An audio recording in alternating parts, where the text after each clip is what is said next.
ձեռքից են վարվել ու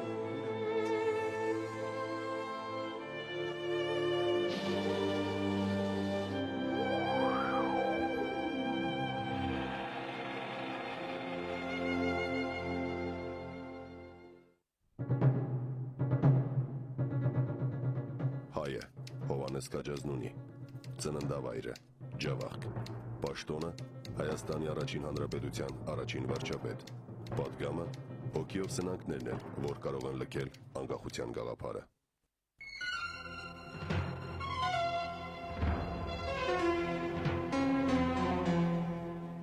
Հովհաննես Քաջազնունի, հայոց պատմության երևելի դեմքերից մեկը, ով 20-րդ դարասկզբին իր գաղափարական ընկերների հետ Հայաստանի հասարակական քաղաքական կյանքում սկիզբ դրեց մի նոր շրջանի։ Նրան էր վիճակված դառնալ Հայաստանի առաջին հանրապետության առաջին վարչապետը։ Նա ծնվել էր ախալքարակի բարեկեցիկ կյանքով ապրող ընտանիքներից մեկում։ Հայրը քահանա էր։ Քաջազնունին նախնական կրթությունը ծննդավայրում ստանալուց հետո այն շարունակեց Թիֆլիսում, ուր անդամակցեց 80-ական թվականներին սկիզբ առած ազգային շարժմանը։ Այստեղ նա ծանոթացավ հայ հեղափոխական դաշնակցության հիմնադիրներ Սիմոն Զավարյանի եւ Քրիստափոր Միքայելյանի հետ։ Այնուհետև ուսումը շարունակեց Պետերբուրգում եւ ավարտելով ճարտարապետական վարժարանը ստացավ բարձրագույն մասնագիտական կրթություն։ Չնայած երիտասարդ Հովհաննեսին խոր չէ ռուսերենը եւ ռուսական միջավայրը, սակայն իր նշանածին Սաթենիկ Միրիմանյանին գրում է. «Մի բան ինձ շատ անախորժ է, քո ռուսերեն նամակները, լսիր, այս բանի մեջ մի մազդի զիջում անգամ չեմ անիլ, մեր լեզուն պետք է հայերեն լինի, այս բանի վրա ուշադրություն դարձուր եւ ապացուցված է, որ ինձ ճիշտ կսիրես»։ Հովհաննես Քաջազնունին որպես գործչի առաջին իր ունակությունները դրսևորեց 1905-6 թվականների հայ-թաթարական ջարդերի ժամանակ եւ այն գործիչների թվում էր նա, որը որ շատ ավելի բուրըն հեղափոխական գործունեությանը դեմ էր եւ գտնում էր, որ շատ ավելի խաղաղ, ավելի ծանրակշիռ գործունեություն պետք է ծավալել եւ ինչ որ իմաստով հեղափոխականությանը դեմ էր եւ պատահական չէ, որ առաջին անգամ Քաջազնունու մասին խոսեցին 1906 թվականին, երբ որ խնդիր ծագեց հայ-թաթարական ջարդերը վերջ տալու եւ Հովհաննես Թումանյանի հետ մեկտեղ Քաջազնունին այն ազնվորություններից մեկն էր, որը հաշտեցման հանձնաժողովի թվում շրջում էր հայկական եւ ադրբեջանական թուրքական գյուղերում եւ կարողացավ 1906 թվականի երկրորդ կեսին հասնել հայերի եւ թուրքերի միջև խաղաղության կնքմանը։ Ամենևին էլ պատահական չէ, որ ընկերը Սիմոն Վրացյանը հետևյալ կերպ է բնութագրում Քաջազնունուն. որքան կուր էր Քաջազնունու տրամաբանությունը, հաճախ նրա մեջ ավելի տիրական էր զգացումը։ Բնությունը նրան օժտել էր փիլիսոփայի եւ բանաստեղծի խառնվածքով։ Վարժարանն ավարտելուց հետո Հովհաննես Քաջազնունին հաստատվեց Բաքվում, ուր նվիրվեց իր մասնագիտությանը։ Քաջազնունին շուտով ճանաչվում է որպես լավագույն ճարտարապետ եւ արժանանում բարձր պաշտոնի։ Սակայն ազգային գաղափարներով տոգորված երիտասարդին չէր բավարարում միայն իր անձնական գործը։ Նա կարճ ժամանակ հետո ճանաչվեց նաեւ հասարակական քաղաքական կյանքում։ Քաջազնունու նախաձեռնությամբ կառուցվում է Բաքվի հայկական եկեղեցին։ Ազգային գործիչն իր մտածումներն ու քաղաքական տեսակետները հասարակությանը փոխանցում էր, թղթակցելով հայկական եւ ռուսական մամուլին։ Ես գիտեմ, որ հայ եմ եւ որ բազմաթիվ կապերով կապված եմ մյուս հայ մարդկանց հետ։ Գիտեմ, որ իմ անհատական բախտը նույնիսկ անկախ կամ հակառակ իմ կամքի ու ցանկություններին կապված են շատ խոշոր չափերով հայ ազգ կոչված հավաքականության բախտի հետ։ Գիտեմ, որ ժառանգել եմ ազգից հոգևոր արժեքներ, իմ ներկա կարողության խոշոր մասը, եւ որ այդ արժեքները պահպանելու, զարգացնելու, աճեցնելու, նրանից լիովին օգտվելու համար ես կարիք ունեմ ազգի գոյությանն ու օգնությանը։ Գիտեմ ապա, որ ազգն էլ իր հերթին իր գոյությունը պահպանելու ու ինձ օգտակար լինելու համար կարիք ունի իմ կարողության, իմ աշխատանքին եւ իմ զոհաբերություններին։ Գիտեմ հետեւապես, որ պարտականություններ ունեմ կատարելու հանդեպ ազգին, պարտականություններ, որ վերջին հաշվին ինձ համար իմ շահերը պաշտպանելու համար պիտի կատարեմ։ Հովհաննես Քաջազնունին հայտնվեց հեղափոխական բովում, դարձավ հայտնի դաշնակցական գործիչ եւ պատահական չէ, որ 100-ից ավելի այն դաշնակցականների թվում դաշնակցական գործը, որը սկսվեց 1908-9 թվականներին եւ մի քանի տարի տևեց, հայտնվեց այն ցանկում, որոնք պետք է դատապարտվեին ռուսական իշխանությունների կողմից եւ այդ էր պատճառը, որ նա կարողացավ հեռանալ արտասահման, հանցավ Արևմտյան Հայաստան, եղավ մինչ այդ Կոնստանտինոպոլսում, այնտեղի դաշնակցական գործիչների հետ մեկտեղ զգալի աշխատանք տարավ հենց հեղափոխության շրջանում երիտթուրքական, ապա տեղափոխվեց վասպուրական։ Վան վասպուրականի դաշնակցական ազգային ազդագրական շարժման կարևոր խոշոր դեմքերից մեկը դարձավ նա մինչև 1914 թվականը եւ այն գործիչների թվում էր, որը գտնում էր, որ երիտթուրքական հեղաշրջումից հետո չպետք է հանգստանալ եւ հանդարտորեն առանց աղմուկի, առանց ցուցամոլության ժողովրդին նախապատրաստել համաժողովրդական ապստամբության եւ զերծ մնալ ավանտյուրիստական, այսպես ցուցադրական ցուցամոլական քայլերից։ Քաջազնունին դեռևս ուսանող էր, երբ ծնվեց նրանց առաջնեկը՝ Անահիտ Քաջազնունին։ Զավակի ծնունդը սիրահար զույգի համար իսկական տոն էր։ 1891 թվականին Պետերբուրգից երիտասարդ Հովհաննեսը հետևյալ նամակն է գրում կնոջը. «Խնդրում եմ հանել եւ ինձ ուղարկել աչիկիս լուսանկարը։ Համարյա գիշեր չի անցնում, որ թե քեզ եւ թե նրան չտեսնեմ երազում։ Մինչև անգամ պարկելիս մի տեսակ ուրախություն եմ զգում, հավատացած լինելով, որ գոնե քնի մեջ ձեզ հետ կլինեմ։ Եվ եթե լինում են գիշերներ, որ դուք չեք գալիս, առավոտյան շատ տխուր եմ զարթնում։ Հիշում ես, Սաթեն ջան, որ ես երազներ տեսնելու ամենևին սովորություն չունեի, իսկ այժմ հակառակն է։ Համբուրում եմ քեզ, սիրելիս, իմ միակ եւ հավերժական սերս, իմ թանկագին կինս։ Համբուրում եմ 1000 անգամ»։ Հովհաննես Քաջազնունին եւ Հայաստանի ազգային խորհրդի անդամները Թիֆլիսից Երևան եկան բեռնատար գնացքով։ Նրանք պատրաստ էին ամեն տեսակի զրկանքների ենթարկվելու հանուն ժողովրդի բարօրության, հանուն անկախ Հայաստանի բարգավաճման։ Պատահական չէ, որ հետագայում նույնպես նրանք երբեք սեփական բարօրությունը չգերագնահատեցին հայրենիքի ժողովրդի շահից։ Բավական է նշել միայն այն հանգամանքը, որ հանրապետության վարչապետը Հովհաննես Քաջազնունին ընդամենը 1 կիսամաշ վերարկու ուներ, իսկ նրա ընտանիքում էլ շաքարով թեյ ամիսներ շարունակ հնարավորություն չէր լինում խմելու։ Երկրի ու ժողովրդի առաջ ստանձնած պարտավորությունները շատ էին ու առաջնային, իսկ ընտանիքն ու անձնականը երկրորդական։ Այս էր Քաջազնունու ու նրա կառավարության յուրաքանչյուր անդամի կողմից ընտրված ուղին։ Քաջազնունին այն անձնավորություններից էր, որը բավականին մեծ համախոհներ ուներ։ Նրա բնավորության գծերը այնպիսին էին, որ պատահական չէր, որ Թիֆլիսի հայոց ազգային խորհուրդը մայիսի 28-ից հետո Հայաստանի փաստորեն անկախության հռչակումից հետո նրան առաջարկեց վարչապետի պաշտոնում, այսինքն Քաջազնունին այն անձերից էր, որոնց նաև ընդունում էին մյուս կուսակցությունների ղեկավարները, մյուս քաղաքական գործիչները։ Նա իսկապես այն մարդն էր, որ այն առաջին շրջանում, երբ որ Հայաստանը բոլոր կողմերից շրջապատված էր, գծկված շուրջ 12000 քառակուսի կիլոմետրի վրա, Քաջազնունու նման մարդը երևի անհրաժեշտություն էր։ Ընտանիքը Քաջազնունու համար սրբություն էր։ Կնոջ ու զավակների նկատմամբ տածած սերն անսահման մեծ։ Սակայն հարգեղած դեպքում Քաջազնունին պատրաստ էր անգամ իր սիրելի զավակների կյանքը զոհաբերել հանուն հայրենիքի։ Քաջազնունու մեծ որդին Արամը դեռ 18 տարեկանը չլրացած 1914 թվականին կամավոր մեկնեց ռազմաճակատ։ Այդ օրերի հետ կապված մի սրտառուչ պատմություն կա, որը լավագույնս է բնորոշում ինչպես Քաջազնունուն, այնպես էլ նրա զավակին։ Որդու խնդրանքով Քաջազնունին կամավորական բյուրո է գնում եւ իր ծանոթ պաշտոնյաներին խնդրում միջամտել, որպեսզի տղային դեռ 18 տարեկանը չլրացած ուղարկեն ռազմաճակատ։ Հովհաննես Քաջազնունու հուշերում կարդում ենք. «Ես գնացի Արամի հետ ճանապարհելու։ Կայարանը սովորականից ավելի աղմկալի էր։ Արամը դրեց պայուսակը, ինձ մնաց բարով ասելու. «Ցտեսություն հայրիկ, ցտեսություն սիրելիս»։ Ուպին սեղմեցինք իրար ձեռք։ Մոտս կանգնած էր Համբարձում Տերտերյանը։ Տնաշեն, գոնե համբուրվեցեք։ Չէ ասի, դեռ ժամանակը չէ։ Կհամբուրեմ, երբ հաղթությամբ վերադառնա պատերազմից։ Եվ համբուրեցի։ Իրավունք ու երջանկություն ունեցա համբուրելու իմ զինվորին, որ արդեն 2 անգամ վիրավորված էր պատերազմի դաշտում, բայց ինձ չէր վիճակված վերջին համբույրը տալու։ Շատ հեռու է Երևանից, հեռու Ամերիկայում։ Երբ Արամի անշունչ մարմինը արյան մի փոքրիկ բիծ ճակատին զինվորական պատիվներով հանձնել էին հողին։ Քաջազնունին արդեն Հայաստանի Հանրապետության վարչապետն էր եւ չընդդիմացավ նույնիսկ քաջալերեց ոչ միայն Արամի, այլև մյուս 2 անչափահաս որդիների ռազմաճակատ գնալու ցանկությունը։ 1918 թվականին Հովհաննես եւ Սաթենիկ Քաջազնունիները 4 ամիս շարունակ տեղեկություն չունեին ռազմաճակատում գտնվող իրենց մյուս որդու Աշոտի մասին։ Քաջազնունին կնոջը գրում է. Մի բան միայն գիտեմ հաստատապես եւ ուզում եմ, որ դու եւս գիտենաս, որովհետեւ դրա մեջ մեծ մխիթարություն կա։ Եթե Աշոտը սպանված է, ուրեմն սպանված է Ղարաքիլիսայում, պատերազմի դաշտում, կռվի ժամանակ։ Իր զինվորական, քաղաքացիական ու հայրենասիրական բարձր պարտքը կատարելիս սպանված է հերոսաբար, զենքը ձեռքին, մի այնպիսի բարավոր կռվի մեջ, որի մասին իրենք տաճիկները խոսում են յացմունքով ու պատկարանքով։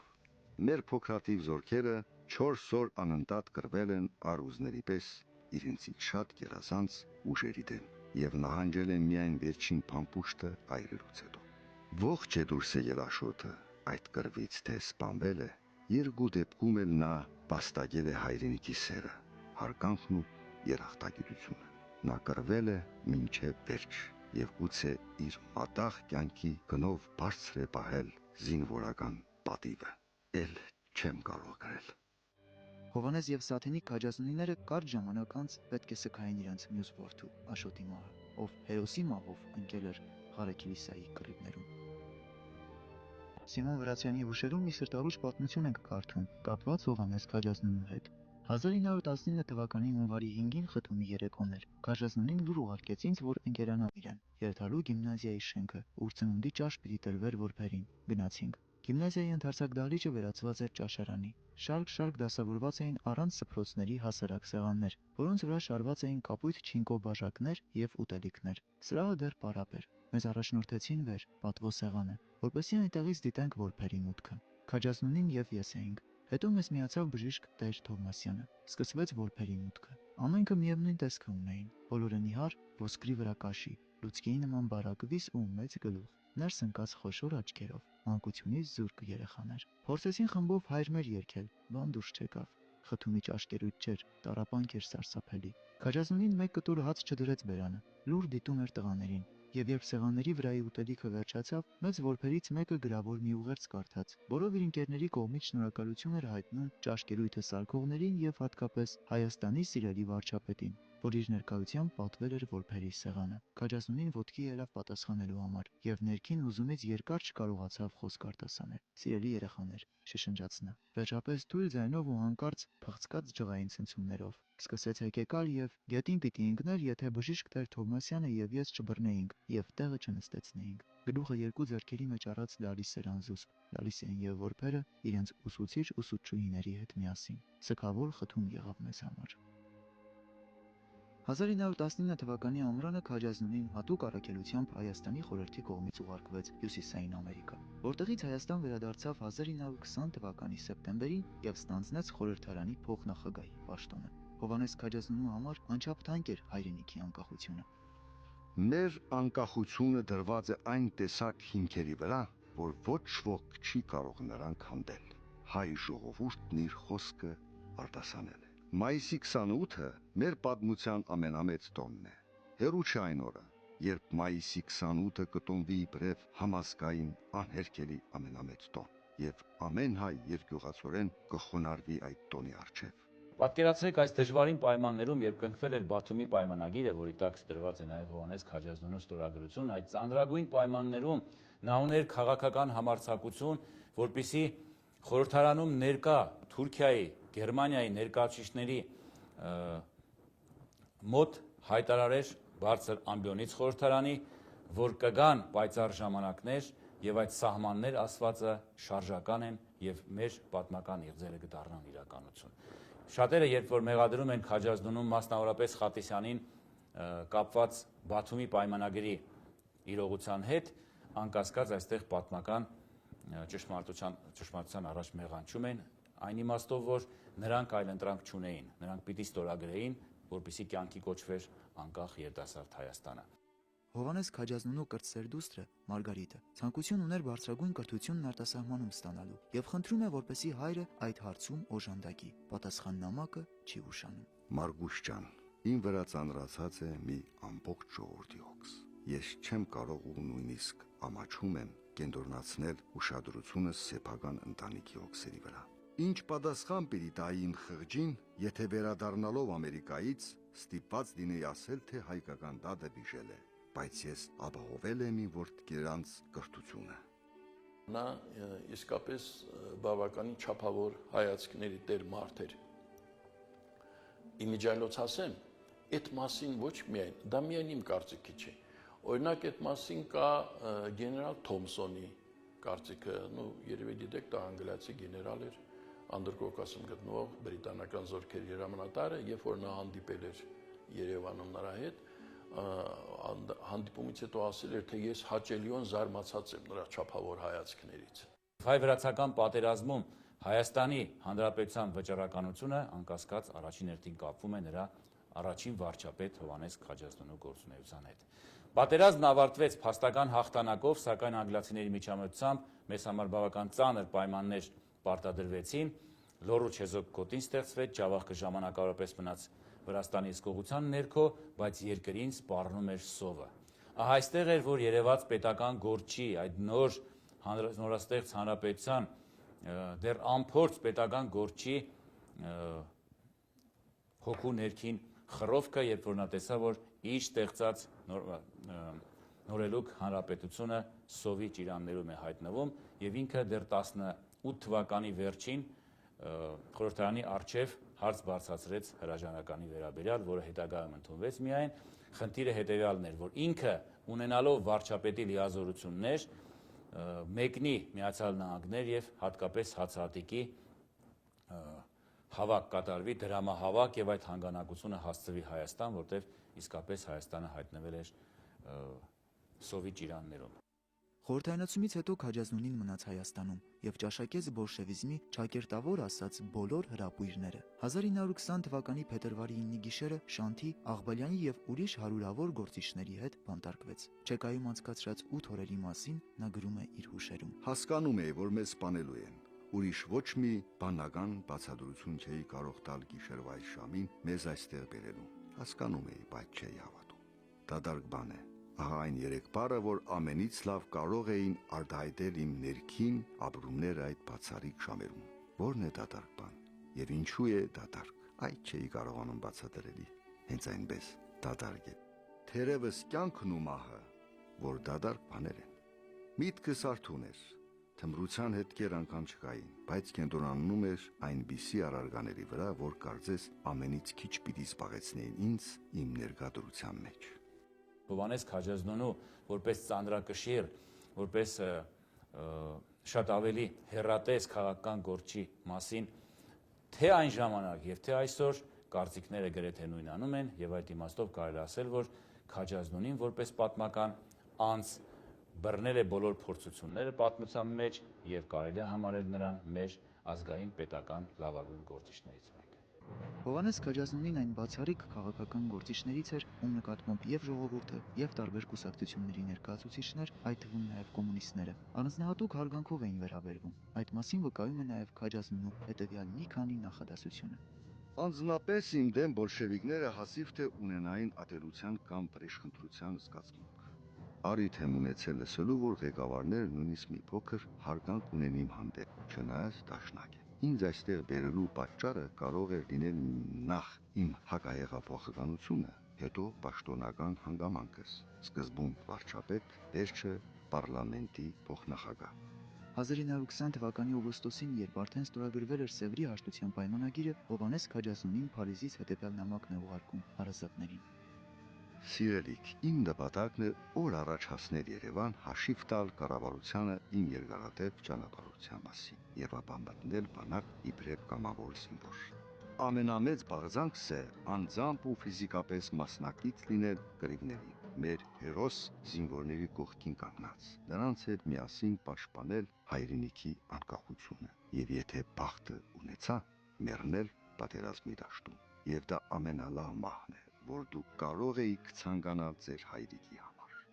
Կռիվների հենց առաջին օրը Քաջազնունին ցանկություն հայտնեց ճակատ մեկնելու։ Ամենքը գնում են, ինքը ինչու պիտի հանգիստ նստեր թիկունքում։ Այսպես էր բացատրում իր քայլը Հովհաննես Քաջազնունին։ Մազերի սպիտակությունը թող չխաբես ես, ես դեռ 52 տարեկան եմ, ասում էր նա, երբ աշխատում էին տար համոզել նրան։ Մի օր էլ զինվորական պայուսակը մեջքին մեկնեց խամարելու ռազմաճակատ։ Նրա մարտական այս որոշումը զուգադիպեց բոլշևիկների նոր հարձակմանը։ Փետրվարի 18-ի հեղաշրջումից հետո Քաջազնունին մասնակցեց հայրենիքի փրկության կոմիտեի բոլոր աշխատանքներին։ Իսկ երբ բոլշևիկները հիմնավորապես բռնագրավեցին Հայաստանը, նա մասնակցեց Բյուրոս նահանջին Դարարագյազի եւ Զանգեզուրի վրայով դեպի Պարսկաստան։ Պարսկաստանից Միջագետքի, Հնդկաստանի, Եգիպտոսի վրայով անցավ Պոլիս։ Վերջում որպես քաղաքական տարագիր հաստատվեց Ռումինիայում։ Այստեղից կրտսեր աղջկան գրած նամակում Քաջազնունին հետևյալ խորհուրդներն է տալիս. Մարգուս ջան, ամեն մարդ պիտի ունենա իր հոգում մի աստված ու մի պաշտամուն, ով չունի այդ վերջին աղքատն է։ Նյութական ոչ մի բարօրություն չի կարող փոխարինել կամ լրացնել սրբության բացակայությունը։ Պետք չեն ամրոցներ։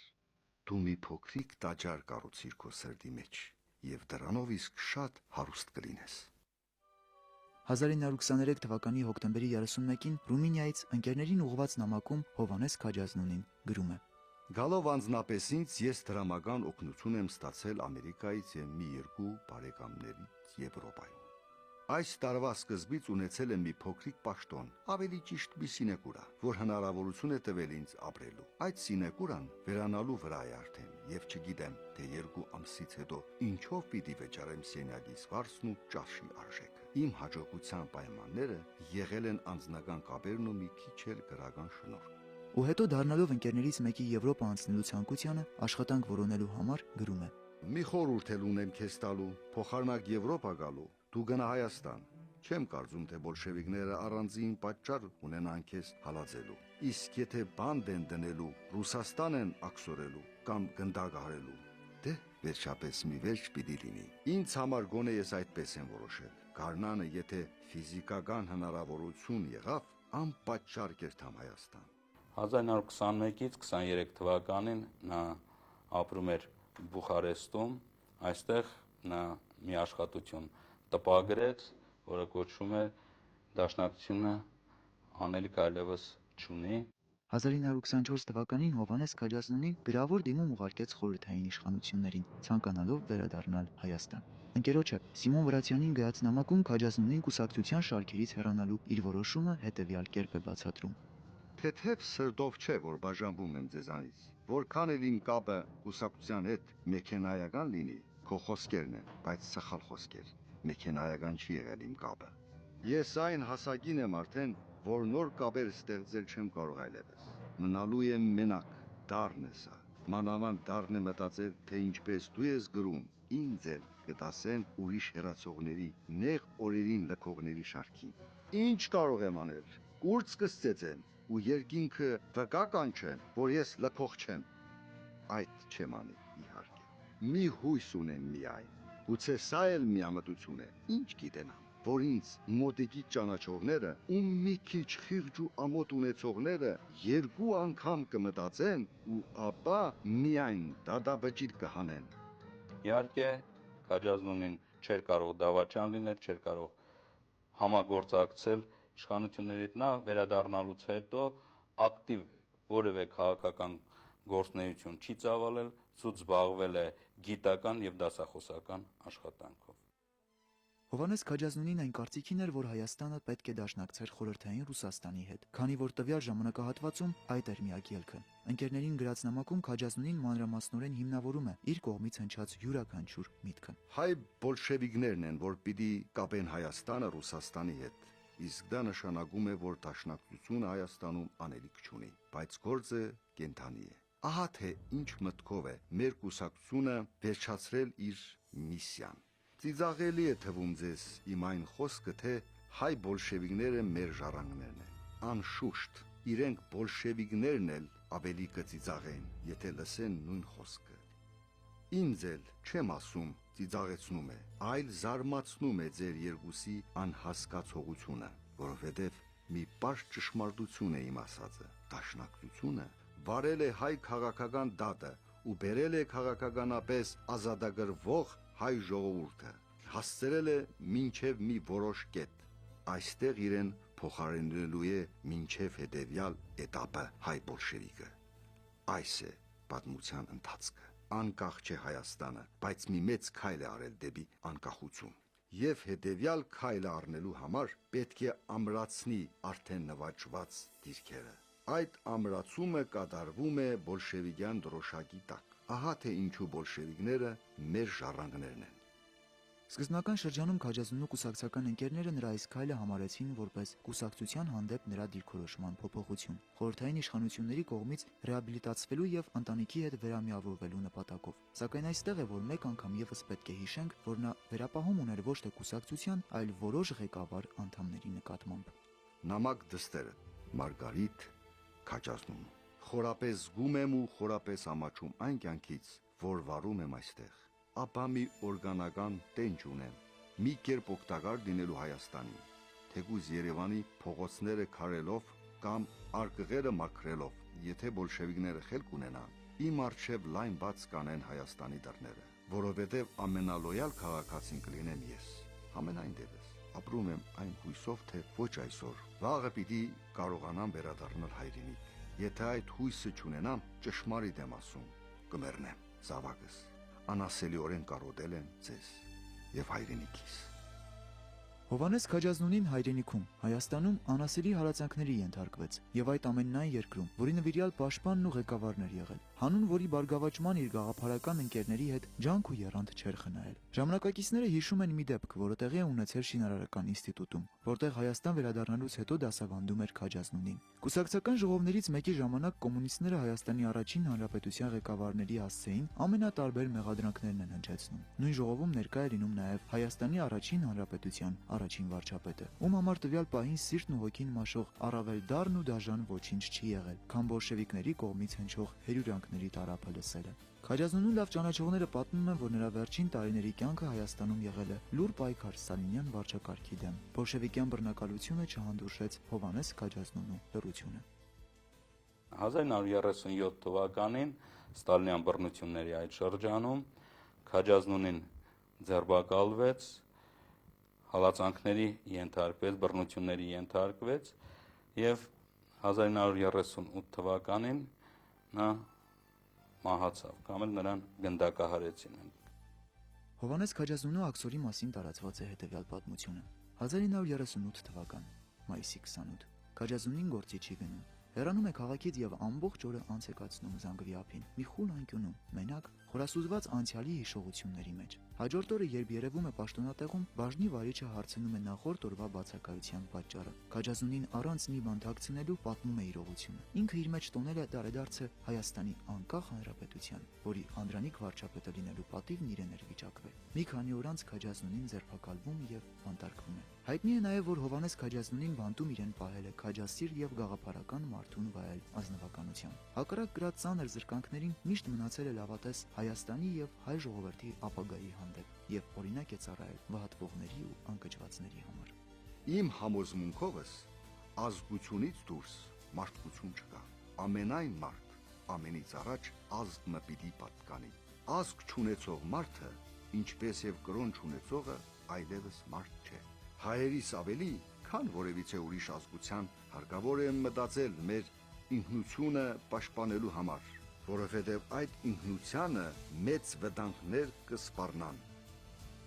1938 թվականին Հայաստանի առաջին հանրապետության առաջին վարչապետը Հովհաննես Քաջազնունին վախճանվեց բանտում, այդպես էլ չտեսնելով իր զավակների երջանկությունը։ Իսկ հավատարիմ հայուհին եւ սիրով լի ընտանիքի մայրը Սաթենիկ Քաջազնունին հողին հանձնեց իր 4 որդիներին, 2 դուստրերն էլ անժառանգ մնացին երկրի վրա։ Հայաստանի առաջին հանրապետության քաջ ու նվիրյալ վարչապետը Հովհաննես Քաջազնունին կյանքին հրաժեշտ տվեց, հոգու խորքում հավատալով, որ Հայաստանը մի գեղեցիկ օր անպայման անկախ պետք է լինի։ Այնտեղ պետք է ծածանվի եռագույնը եւ հնչի մեր հայրենիքը։ Տաղանդավոր ճարտարապետն ու հայրենասերը, վարչապետն ու ընտանիքի նվիրյալ հայրը, անկախության ջատագովն ու մեծ հայը աչքերը փակեց, գալիք սնունդներին փոխանցելով հետևյալ պատգամը։ Հոգիով սնանքներն են, որ կարող են լքել անկախության գաղափարը։ Հայաստանն անպայման անկախ պետք է լինի։